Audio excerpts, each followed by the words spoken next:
балалар, бүгінгі өтетін тақырыбымыз 145 сабақ есептің және есептерді шығарудың тиімді тәсілдері. Пысықтау 3-4 амалмен шығарылатын есептерді санды өнегелі тиімді түрінде тиімді тәсілмен шығарамыз. Номер 1 есепке нәрсе салайық. Санды көбейтіндіге қалай бөлуге болатынын есіңе түсір дейді. А есебіне қарайық. Бұл жерде балалар түсіндіре кетсе, бұл жерде тұрған міне осы жерге шейін бұл бізде бірдей немелер. Енді бұл жерде тиімді тәсілдері осы жерден басталып, осы жерден аяқталады. Жауап бәріне 2 шығады. Жауаптары 2 болады. Амалдар ауысқанымен жауаптары ауыспайды. Бұл жерде мына жерде осылай шығып тұр. Міне мен сізге қазір қалай жазылатынын көрсетемін.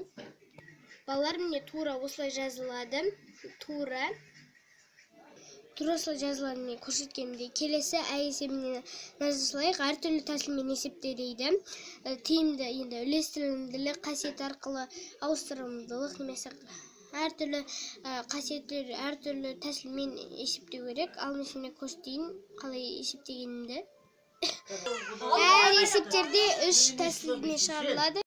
Балалар, міне бұның бәрі бірдің әсі, міне бұның бәрі жазып алыңдар.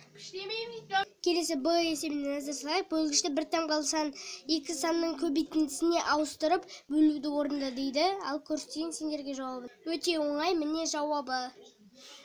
Келесі екінші есеп, амалдардың қай қасиеті тиімді есептеуге көмектесті? Маған ауыстырылымдылық қасиеті көмектесті. Осын жазып тең ауыстырылымдылық қасиетін қолданып жазамыз. Ал мен сендерге көрсетейін қалай шығарғанымды. Не екінші есептің жауабы. Келесі номер 3 есепке көшейік. 3 есеп тиімді тәсілмен шығар. Балалар, осылай міне бұл шарты мен шешуімен жауабы.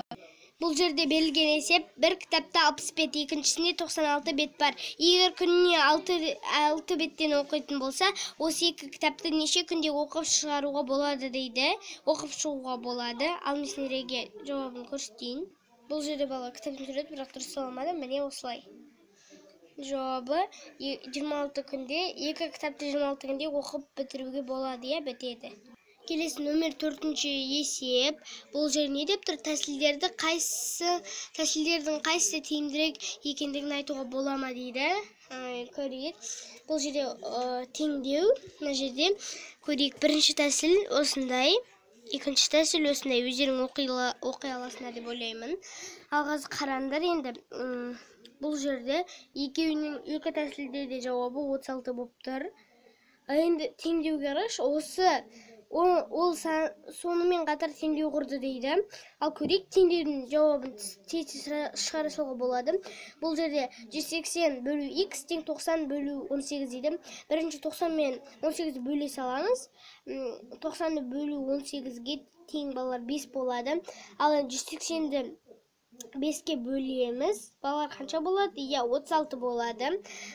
Сол жерде мына x-тің орнына 36 деген сан істесе тең болады. Осылай істейді. Келесі 5-тің А есебіне көшейік. Міне осыны шығарайық. Ал мен сендерге қазір жауабын көрсетейін. Бұл жерде міне бұл шартты, қазір сендерге жауабын теңдеу түрінде көрсетемін. Міне бұл балалар шешуі. Жауабын өздерін жаза саласындар деген ойлаймын. Жауабын бүйтіп жазасыңдар, оп-оңай. 3 бөліктің әрқайсысының ұзындығы 520 метр. Келесі 6 есепке көшейік. Номер 6 есеп бұл өзіндік жұмыс. Өздерің орналастыру өте оңай. Мен сендерге үлгі ретінде асын көрсетемін, ал сендерге көрсетейін оп-оңай. Балалар, мына жерде номер 6 есептің асын үлгі ретінде көрсетемін. Ол өзіндік жұмыс болғандықтан үлгі ретінде бұл жерде 3430 теңге шығады. Келесі номер 7 есепте кітапта көрсетілгенде. Міне балалар, кітапта көрсетілген, соны қазір көрсетейін сендерге. Достар, міне бұл шартты шешуі жауабы. Міне, дұрыс бұл. Келесі номер 8 есеп, бұл сен зерттеп түскін топтық жұмыс. Бұл жерге әртүрлі сандар қоясыңдар. Түсінікті ойлаймын, топтық жұмыс бұл.